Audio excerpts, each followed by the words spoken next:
예수님의 공생의 사역 가운데서 주님께서는 많은 사람을 만나셨고, 그 가운데 특별히 병자라든지 인생에 큰 문제가 있는 사람들을 주님께서는 특별히 친근하게 그들에게 고치시고 문제를 해결하시고 그들을 만나 주셨습니다.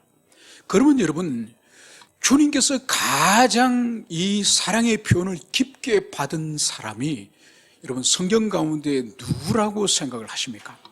가장 주님의 사랑을, 친근한 사랑을 받은 사람이 누구일 것 같습니까? 바로 어린아이들, 어린아이. 그래서 어린아이에 대해서는 이 마가복음에서도 지금 9장에 한번 등장하고 10장에 오늘 다시 어린아이에 대해서 주님이 말씀하시거든요.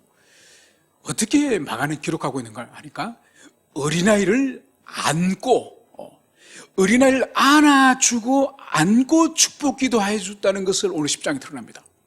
그래서 성경에 어디 보더라도 이 죽은 사람의 시신을 이 회당장의 딸을 손을 잡고 일으킨 일이라든지 아니면은 나병 환자를 안고 품고 기도했던 장면이 나오지만은 이 어린아이들처럼 주님께서는 어린아이를 만날 때마다 품에 안으시고 기도해 주시고 축복해 주시는 이런 사람들은 없었습니다. 그런데 왜 그럴까요?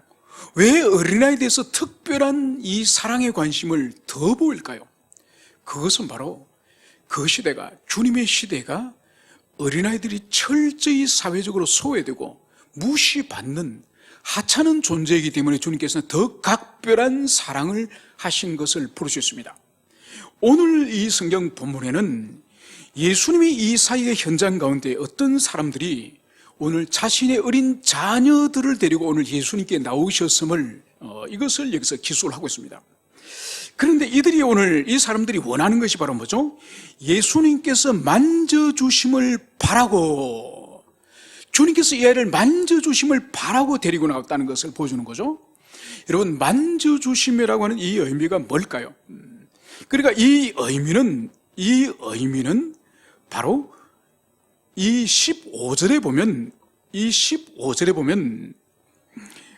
이 아이들에 대해서 주님께서 16절이죠. 16절에 보면 이 아이들에서 이 부모들이 뭘 원하는지를 주님께서 아시고 바로 그들 위해 안수하시고 축복하시니, 그래서 이 어루만진다는 것은 이런 의미가 있죠. 또 실제로 안식일 날 그들이 회당 예배를 드리면은 어린아이들도 다 함께 부모와 함께 회당에 참여하지 않습니까? 그러면 특별히 회당의 랍비라든지 존경하는 이 말씀의 교사들, 이 지도자들에게 회당 예배가 다 끝나면은 이 자녀를 데리고 갑니다. 그래서 그 자녀에게 자신의 자식을 랍비 선생님, 저희 아들을 축복해 주십시오, 기도해 주십시오, 이런 주문을 부모들이 하는 거예요. 그래서 사회적으로는 아이들이 종기를 받지 못했지만은, 그런데 한 가정의 어떤 신앙이라든지 하나님으로부터 은혜를 이 자녀들이 성결 하지 않습니까? 이 자녀를 성결을 하기 때문에 부모된 자는 랍비 선생님이나 율법 학자들에게 회당 예배가 다 끝나고 나서 우리 아이에게 축복해 주십시오, 기도해 주십시오, 이게 그 당시에 하나의 관습이라는 것을 볼 수 있는 거죠. 여러분, 그래서 이것은 오늘날도 마찬가지죠. 왜 랍비나 왜 신앙의 율법의 선생들에게, 경건한 사람들에게 기도를 받는 거 하니까 그 사람이 하나님의 사람이기 때문에 그 사람을 통해서 하나님이 복을 주시고 역사하신다는 것을 그 사람들이 믿었기 때문에 바로 자기 자녀를 랍비들에게 또 율법의 교사들에게 축복을 받도록 그렇게 한 것을 볼 수 있습니다. 자, 이제 오늘 이 모습을 오늘 제자들은 반응을 이렇게 하였음을 기술하고 있습니다. 제자들이 꾸짖건을, 바로 이 아이를 데려와서 주님께 기도를 부탁하는 이 부모와 이 아이를 향해서 오늘 제자들이 반응이 뭡니까? 화를 내면서 이 부모를 꾸짖는 것을 볼 수 있습니다. 여러분, 왜 꾸짖을까요? 이건 몇 가지 생각을 해볼 수 있겠죠. 그러니까 주님이 많은 사람으로 둘러싸여가지고 그 많은 사역을 감당하고 얼마나 분주하시겠습니까? 그 가운데에 어린아이를 데리고 와가지고 우리 아들 축복해달라 그러니까 이 제자들이 그냥 짜증이 나는 거예요. 짜증이. 여러분, 이것은 뭘 보여주는 거니까 이 제자들이 얼마나 망각하기 쉬운지. 여러분, 이 제자들이 주님과 사역을 하고 이제 가버나움으로 돌아오는 그 길에서 이 제자들이 이 논쟁을, 말다툼을 하지 않았습니까? 그때 주님이 집에 돌아오셔가지고 제자들을 다 부르신 거죠. 너희들이 길에서 무슨 다툼을, 논쟁을 하였느냐?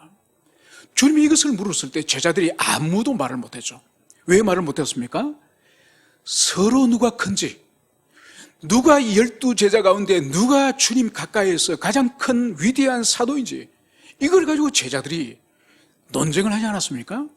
그때 바로 주님 옆에 어린아이가 있었던 것 같습니다.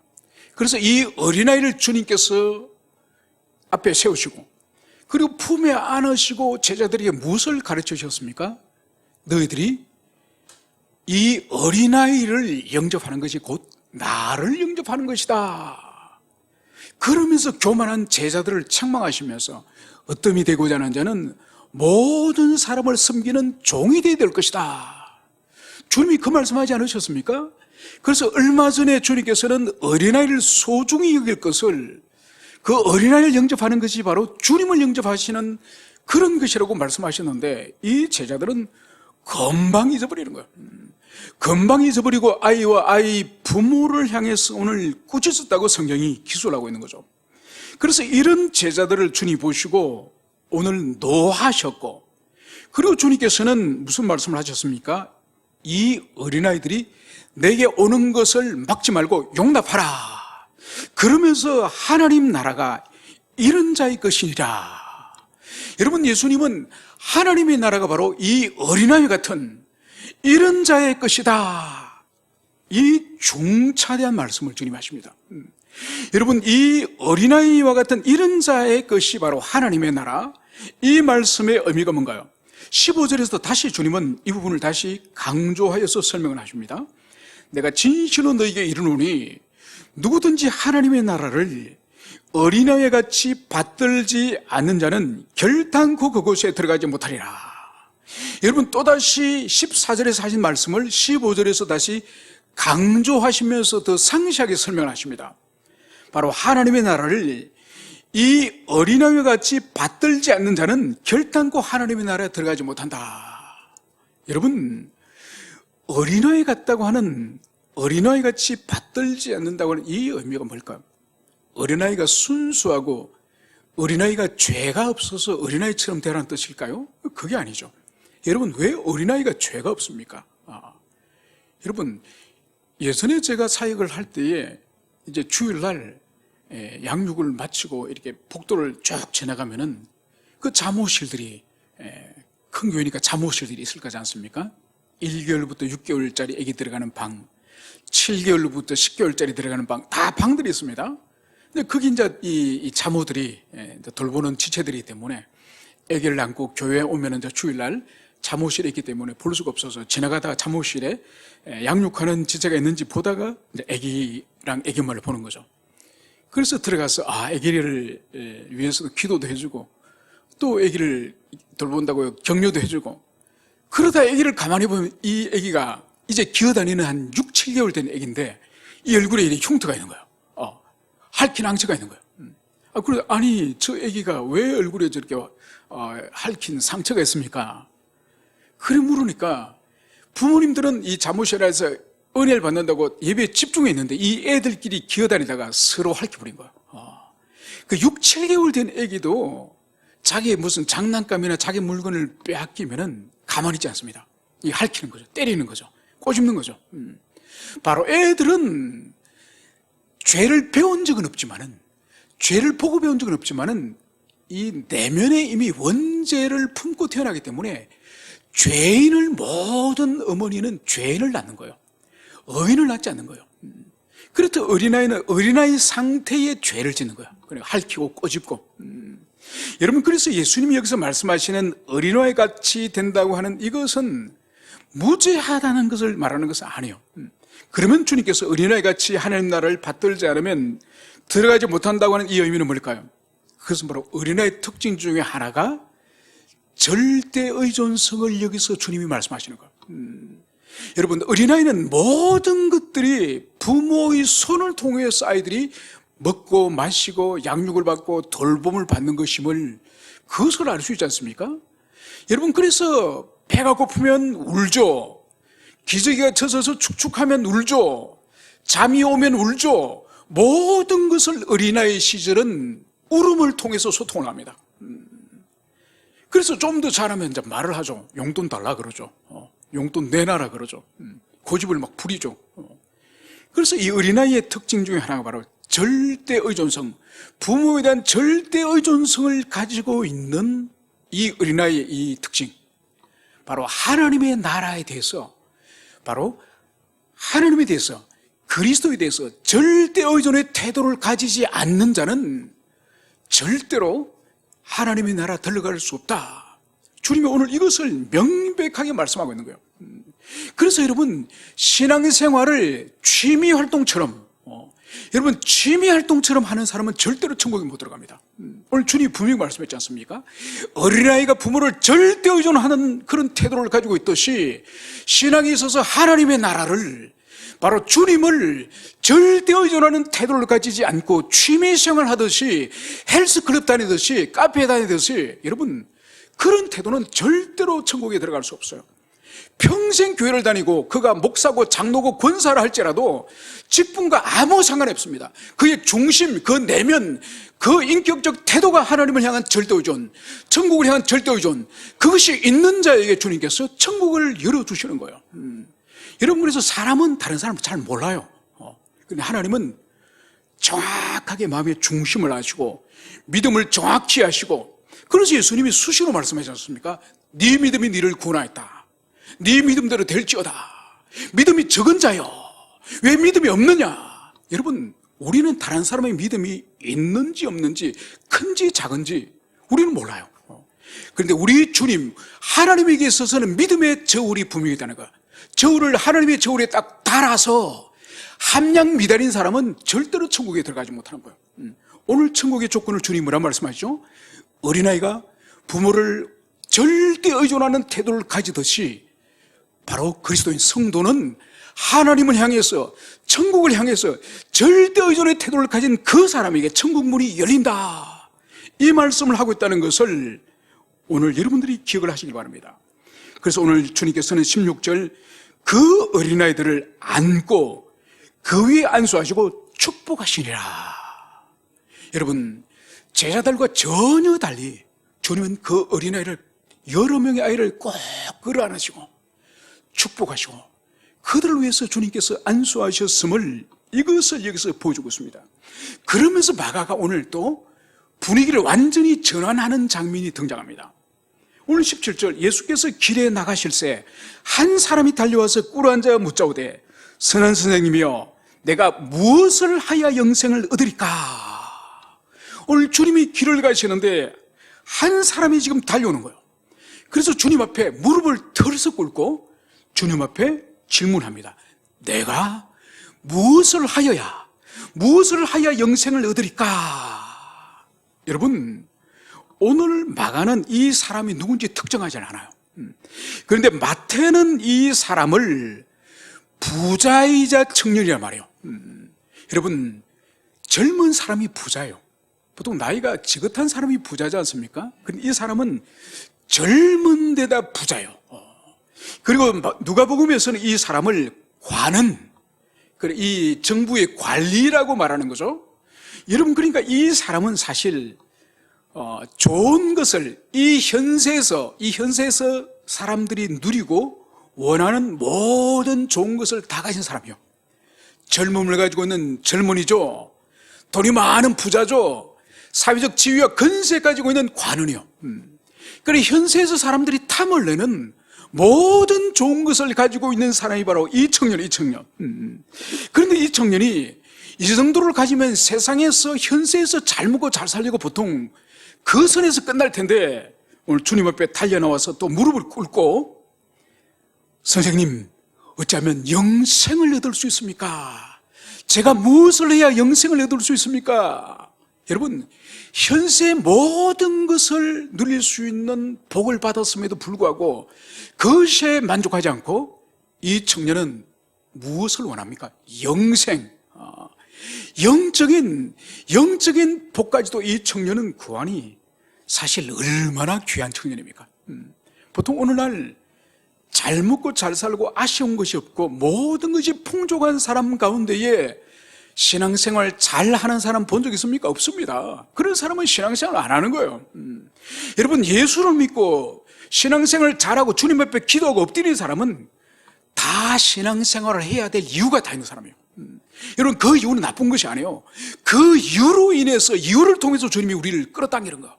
우리를 주님 앞으로 인도하는 거예요. 자식의 문제, 건강의 문제, 인간관계의 문제, 여러분 여러 가지 각가지의 문제의 모양은 다르지만은 그 모든 것이 대부분은 고난의 고난.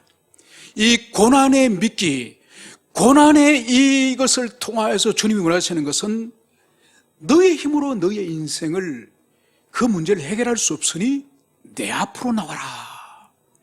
여러분, 그것이 바로 주님을 만나는, 바로 주님의 만나는 수단, 방법인 거죠. 그래서 시인은 고난을 통해서 내가 유익을 얻었습니다, 이 고백을 시인이 하지 않습니까? 여러분, 아무튼 이 청년은 이 땅에서 부족함이 없는 사람이에요. 그래도 영생을 지금 원하는 겁니다. 그래서 오늘 주님께서는 단도직입적으로 19절에서 이렇게 말씀을 하는 거죠. 네가 계명은 안 하니. 그러니까 이 청년이 너는 어릴 때부터 하나님의 계명을 배우지 않았느냐, 이 말씀을 하는 거죠. 여러분, 그래서 주님이 살인하지 말라, 간음하지 말라, 도둑질하지 말라, 거짓 증언하지 말라, 속여 빼앗지 말라, 부모를 공경하라. 여러분, 여기에 등장하는 이 계명의 말씀은 어디 말씀이죠? 이건 십계명.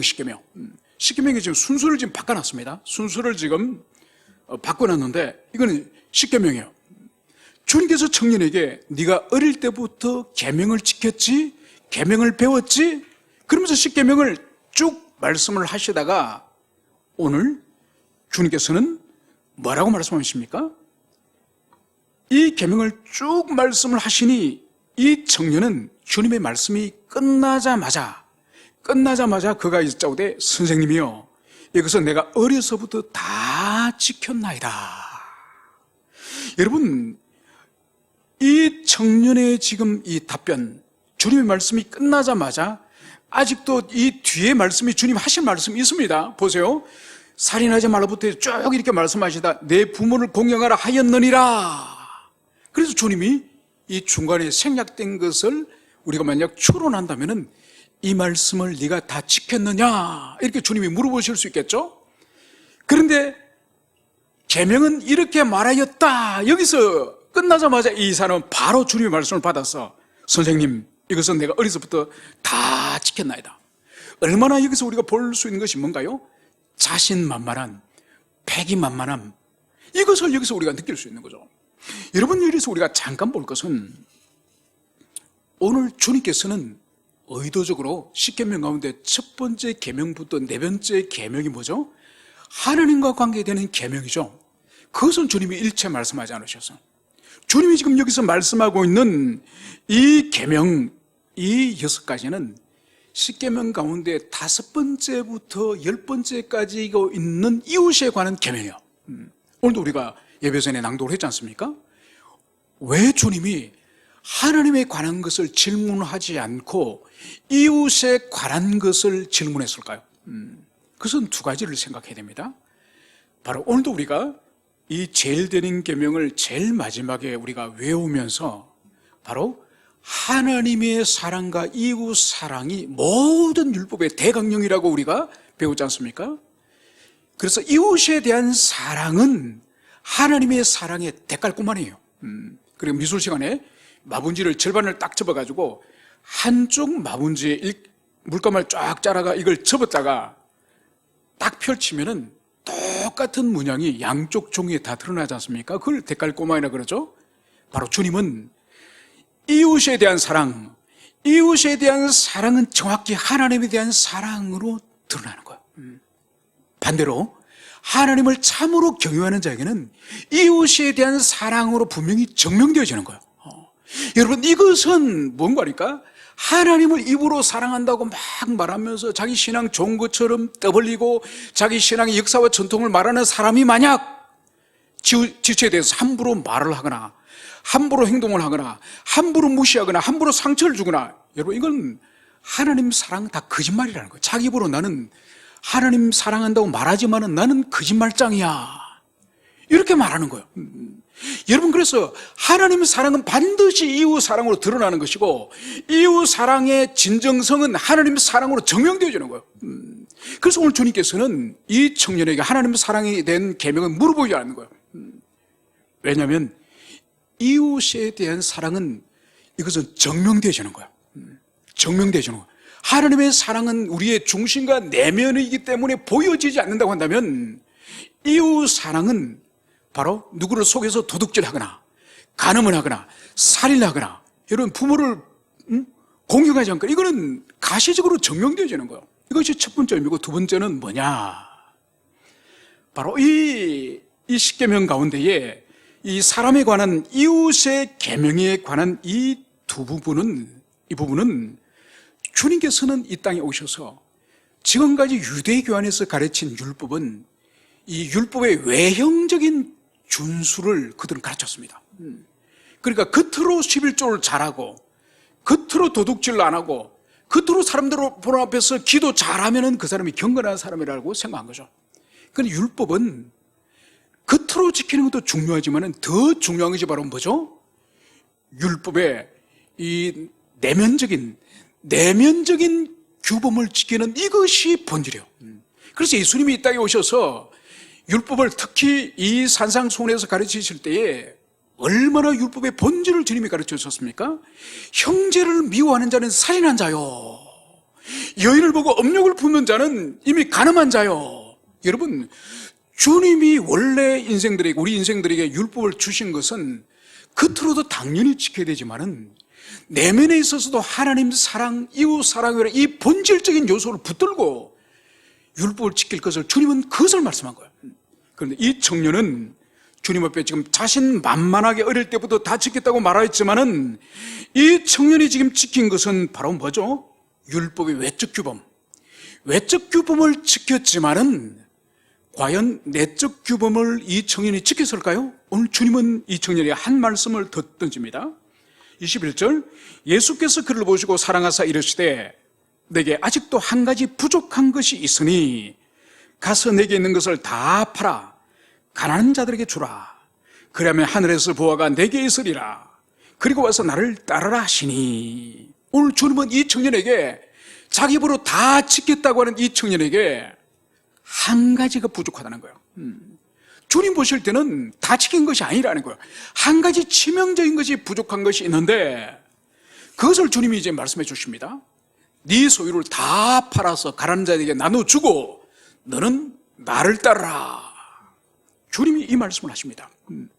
여러분, 오늘 주님은 이 사람에 있어서 가장 치명적인 문제를 오늘 화두로 던지는 거예요. 모든 소유를 포기하라. 모든 소유를 포기하고 가난한 자들에게 주고 너는 나를 따르라. 주님은 이 말씀을 하심으로 말미암아서 이 사람에게 영생에 대한 진정한 갈망이 있는지, 이 사람이 생각하는 영생의 가치가 도대체 뭔지, 이것을 주님은 이 사람에게 오늘 드러내기를 원하십니다. 오늘 22절은 이렇게 기술하고 있습니다. 그 사람은 재물이 많은 거로 이 말씀으로 인하여 슬픈 기색을 띠고 근심하며 가니라. 여러분, 이 사람은 사회적으로 모든 것을 갖추었음에도 불구하고 영생을 소망할 정도로 경건한 사람임이 분명합니다. 그러나 이 사람에게 주님께서 모든 율법을 지켰다고 하는 이 사람에게 주님께서는 치명적으로 모든 소유를 팔아서 주님을 따르고 영생을 취하라.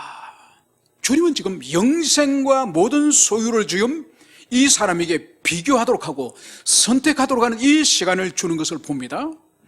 여러분, 이 청년의 선택은 뭡니까?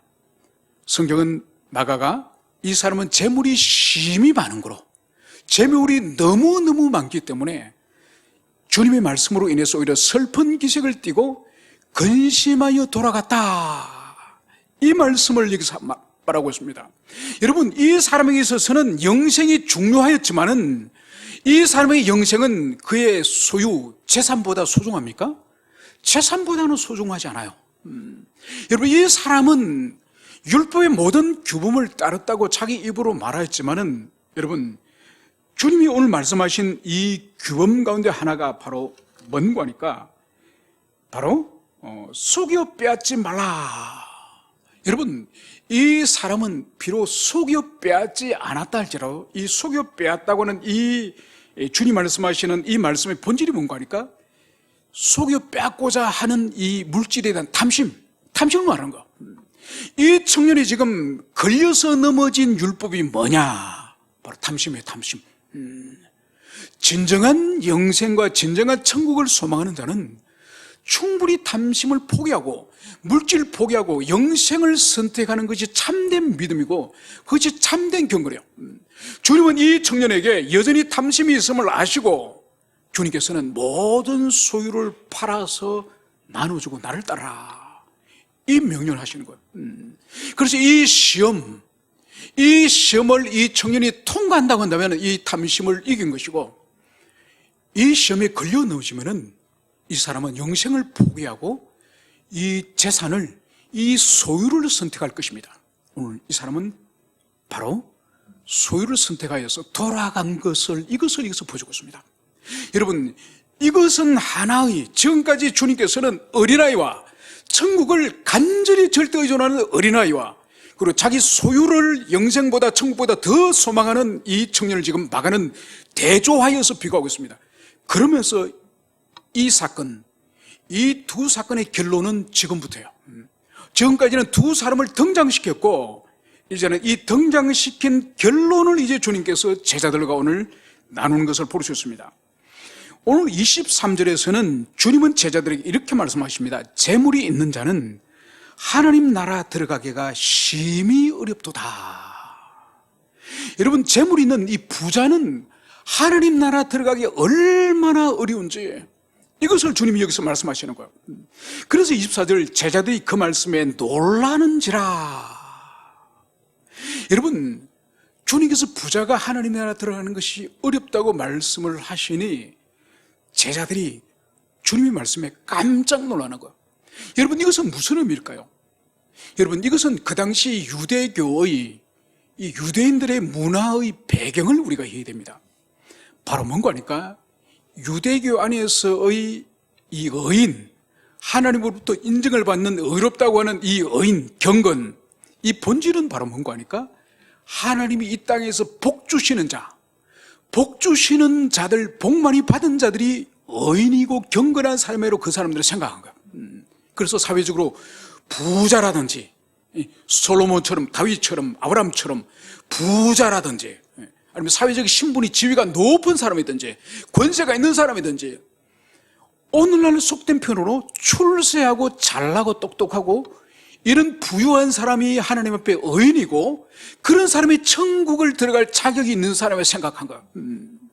여러분, 그렇기 때문에 예수님이 특별히 만나서 고치시고 치료하신 각종 질병 걸린 환자들, 귀신 들린 사람들, 장애인들, 여러분, 이런 사람들은 그 당시 유대교 입장으로 볼 때는 천국의 문 앞에도 못 가는 사람들이에요.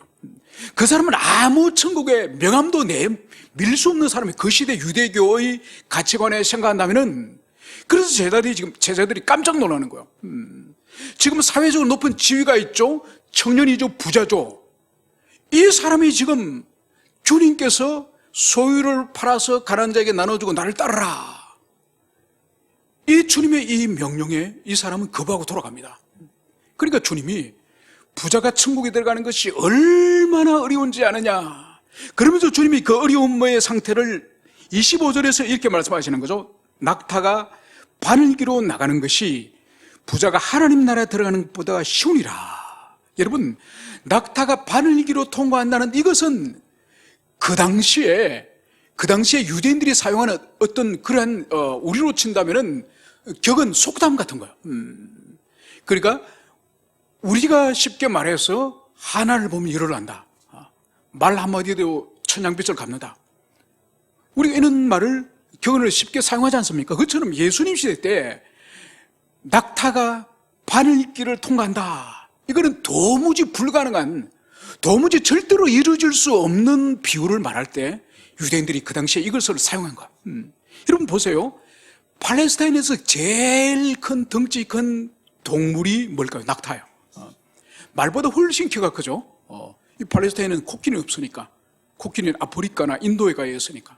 그래서 팔레스타인에서는 이 낙타, 이 약대가 제일 덩치 큰 짐승이에요. 그리고 구멍 중에서 가장 작은 구멍, 바로 바늘구멍이죠. 바늘구멍. 이 바늘구멍을 가장 큰 짐승이 통과를 할 수가 없는 거죠. 절대로 있을 수 없는 거죠. 그 불가능을 설명할 때 이 격언을 말했는데, 오늘 예수님이 뭐란 말씀하셨죠? 낙타가 바늘기로 통과하는 것이 부자가 천국으로 들어가는 것보다 훨씬 쉽다. 여러분, 주님의 말씀은 문자적으로 이해하면 안 됩니다. 이거는 과장법이에요. 그러니까 낙타가 절대로 바늘구멍으로 통과할 수 없는 것처럼 부자가 천국에 들어가는 것이 얼마나 어려운지 모른다. 이 과장법을 주님 말씀하신 거예요. 여러분 보세요. 오늘날 고인하는 청년들이라든지 주식을 전업으로 하는 사람들 보세요. 그 사람들은 밤에도 깊은 잠을 못 자요. 마음에 평화가 없어요.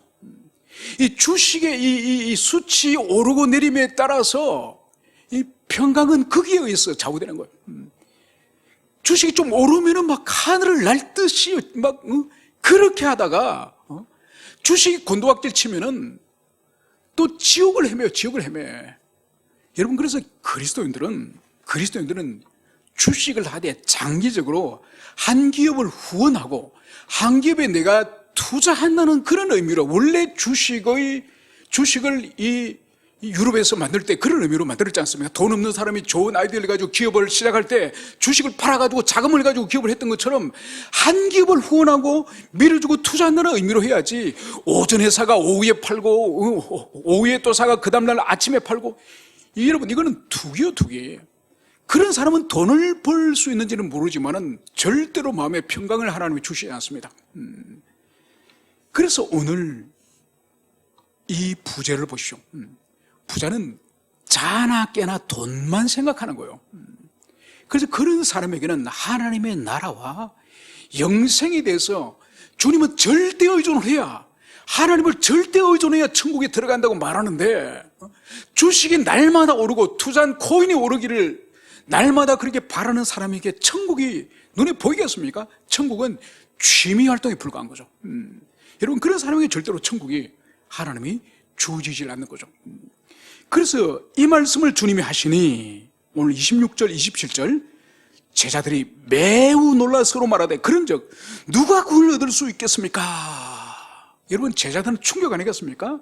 그 당시 유대교회에서는 부자들과 권세 있는 자들과 사회적으로 유망한 그런 사람들이 천국의 의인이고 천국에 들어간다고 생각했는데, 주님은 절대로 그런 인간은 못 들어간다는 거. 오히려 낙타가 바늘구멍으로 들어가는 것이 더 쉽지, 그런 사회적으로 저명하고 능력 있고 그런 자기 자원을 가지고 있는 그 사람은 천국에 합당하지 않다. 이 말씀을 주님이 말씀하시니 이 제자들이 충격을 받고, 아니 그럼 도대체 누가 구원을 받습니까? 이 세상에서 누가 구원을 받습니까? 지금 이 제자들이 얼마나 큰 충격을 받았는지 그것을 보여주는 거예요. 그러면서 주님은 이렇게 말씀하시는 거죠. 27절, 사람으로는 할 수 없으되 하나님으로서는 그렇지 아니하니 하나님으로서는 다 하실 수 있느니라. 여러분, 주님은 분명히 오늘 말씀하십니다. 사람으로서는 구원의 문제에 대해서는 사람으로서는 할 수 없다. 여러분, 그렇기 때문에 이방 종교들, 세상의 모든 대부분의 종교들은 뭔가요? 선행을 해야 되는데, 선행, 착한 일을 해야 되는데, 아니면은 어떤 종교는 고행을 해야 돼, 고행. 여러분, 선행이든지 고행이든지 이 본질이 뭐죠? 지가 하는 거예요, 지가. 지가 하기에 구원을 받을 수 있는 것이, 지가 하기에 달렸다는 것이 선행이나 고행이에요. 오늘 예수님 뭘 말씀하십니까? 바로 사람으로서는 할 수 없다. 이 구원은 내 구원도 나의 어떤 선행이나 나의 고행으로 내 구원도 할 수 없고, 자기 자신이 구원을 못 받으면, 자기 자신을 구원할 수 없으면 여러분 인간이 다른 인간을 구원할 수 있다 없다? 절대로 할 수 없는 거죠. 자기 구원도 불가능하다고 한다면 다른 사람 구원에도 우리는 절대로 기여할 수 없습니다. 절대로 기여 못해요. 그래서 오늘 주님은 구원의 문제에 있어서는 인간의 어떤 노력이나 선행이나 고행이 플러스 1도 할 수 없는 절대적인 하나님의 주권임을 이것을 여기서 말씀하시는 거죠. 그래서 사람은 할 수 없지만은 하나님은 그렇지 않다. 하나님으로서는 다 하실 수 있다. 그래서 이 땅에 우리 인생들이 영생을 얻고 구원을 얻는 이것은 전적으로 100% 하나님의 주권이자 하나님의 은총이다. 주님은 이것을 말씀하는 거예요. 그래서 이것은 이 세상의 모든 다른 종교에 있어서는 인간의 기여를 배제하는 종교는 없습니다. 다 어느 정도 인간이 기여하고 인간이 선행을 하든 고행을 하든지 여러분 그래야 적선을 하고 그래야 공덕을 쌓고 그래야 천국이 주어진다. 여러분 기독교는 그거 없습니다. 전적인 하나님의 주권이요 하나님의 은총이요 하나님의 선물이다. 주님은 이것을 여기서 오늘 분명하게 제자들에게 말씀하십니다. 그러니까 오늘 이 베드로가 뭐라 그럽니까? 28절 29절에서 보소서 우리가 모든 것을 버리고 주를 따랐습니다. 여러분 실제로 주님의 제자들은 모든 것을 실제로 버리고 생업을 버리고 가족을 버리고 모든 것을 버리고 주님을 따르지 않으셨습니까? 그래서 오늘 주님은 이렇게 말씀하시는 거죠. 29절 내가 진실로 너희에게 이르노니 나와 복음을 위하여 집이나 형제나 자매나 어머니나 아버지나 자식이나 전토를 벌인 자는 현세에서 집과 형제와 자매와 어머니와 자식과 전토를 100배나 받되 박해를 겸하여 받고 내세에는 영생을 받지 못할 자가 없느니라. 여러분 오늘 주님의 이 제자들이 주님과 복음을 위하여서 집과 형제와 부모와 자식과 이 전토 자신의 기업을 버린 사람이지 않습니까?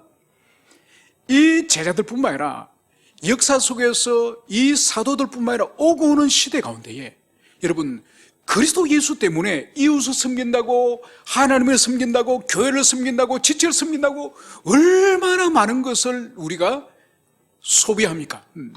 여러분 세상 사람들은 봄에 이 민노총이나 이 노조들이 이 임금 3% 이상 5% 이상 이것 때문에 이 노사 간에 결렬이 되면 이 3% 5% 이거 올리는 것이 결렬되면 분신자살하고 얼마나 90년도 많이 그랬습니까? 겨우 1% 3% 그것 때문에 몸에 신나를 끼얹고 자살을 했습니다. 여러분 그러나 우리 그리스도인은 3% 1%가 아니라 10% 20%도 주님께 충분히 1년에 헌금으로 헌신하면서 기쁘게 살아가는 존재예요. 왜냐하면 우리는 이미 이 땅에 속한 자가 아니에요.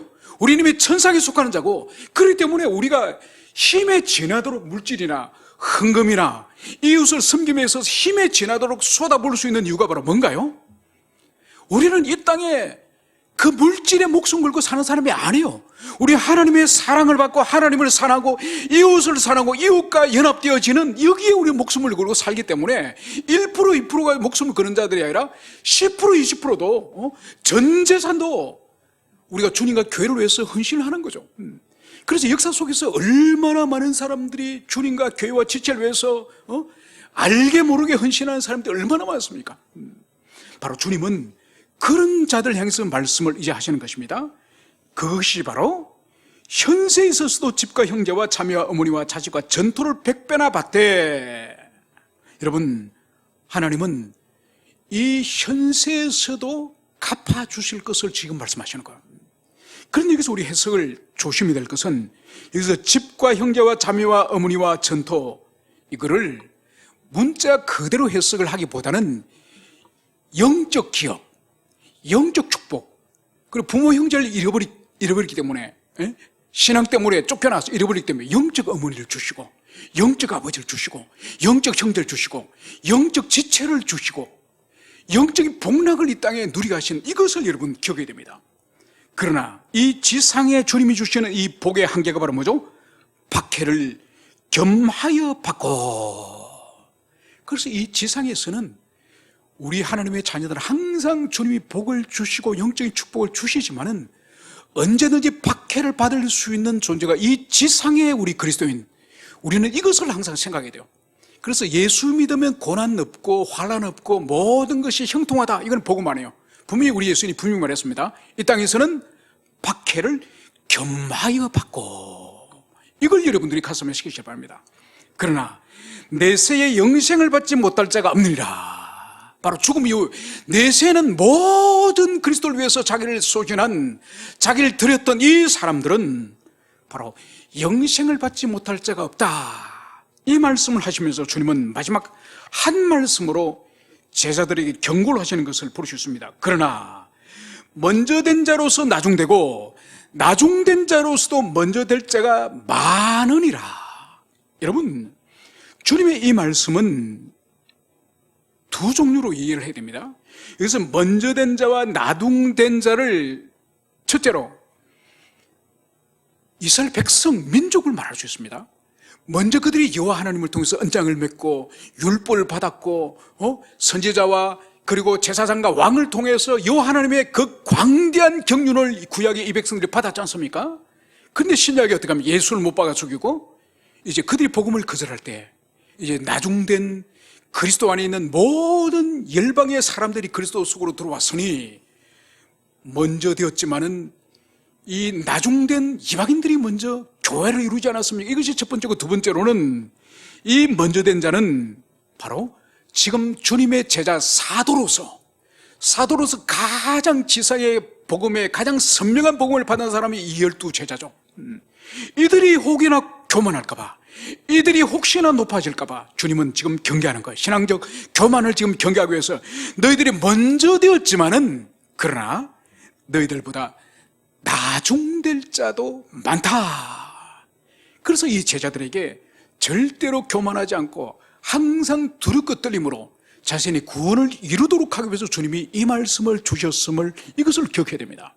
그래서 우리 또한 주님께서 우리 평생에 많은 복락과 은총을 주시지만은 그것 때문에 우리가 절대로 교만해서는 안 됩니다. 그래서 이 말씀을 우리 모두가 가슴에 새기면서 먼저 된 자 중에 나중된 자도 있고 나중된 자 중에서 먼저 될 자도 많다고 하는 이 말씀을 평생에 우리 가슴에 새기시는 여러분 되시길 축원합니다. 함께 우리 기도하시겠습니다.